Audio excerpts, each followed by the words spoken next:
हाल ही में अरुणाचल प्रदेश के तवांग सेक्टर 4 में हुए भारतीय चीनी सैनिक झड़प के बारे में तो आपने सुना ही होगा, जिसमें भारतीय सैनिकों ने 300 से अधिक चीनी सैनिकों को अपनी सीमा में खदेड़ दिया। दरअसल इसके बाद से ही भारत में राजनीतिक विवाद शुरू हो चुके हैं। कभी कांग्रेस की तरफ से बयानबाजी आती है तो कभी भाजपा कांग्रेस के ऊपर पलटवार करती नजर आती है, और ऐसा ही मामला सामने आया केंद्रीय मंत्री अनुराग ठाकुर की तरफ से। जी हाँ, केंद्रीय मंत्री अनुराग ठाकुर ने सोमवार को कांग्रेस नेता राहुल गांधी पर करारा पलटवार किया। उन्होंने कहा कि तवांग मसले पर हमसे सवाल करने से पहले राहुल गांधी को राजीव गांधी फाउंडेशन के बारे में जवाब देना चाहिए। ठाकुर ने कहा कि राजीव गांधी फाउंडेशन को चीन से फंडिंग मिलती है। यही नहीं, उन्होंने कहा कि जब भारतीय सेना डोकलाम में चीनी सैनिकों के साथ लड़ रही थी तब क्या राहुल गांधी चीनी अधिकारियों के साथ थे?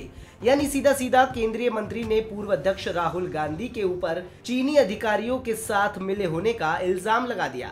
इसके बाद भी अनुराग ठाकुर नहीं रुके। उन्होंने कहा कि जब से मोदी सरकार सत्ता में आई है वो आतंकवाद के खिलाफ दुनिया को एकजुट कर रही है। हालांकि हमारे कुछ पड़ोसी देश आतंकवाद का समर्थन कर रहे हैं, लेकिन फिर भी अंतर्राष्ट्रीय स्तर पर भारत उनका असली चेहरा सामने ला रहा है। ठाकुर ने कहा कि मोदी सरकार ने कट्टरपंथ को बढ़ावा देने वाले एक संगठन PFI पर प्रतिबंध लगा दिया। उन्होंने कहा कि हमने उस संगठन के खिलाफ गहन जांच की और उसके सदस्यों को गिरफ्तार भी कर लिया।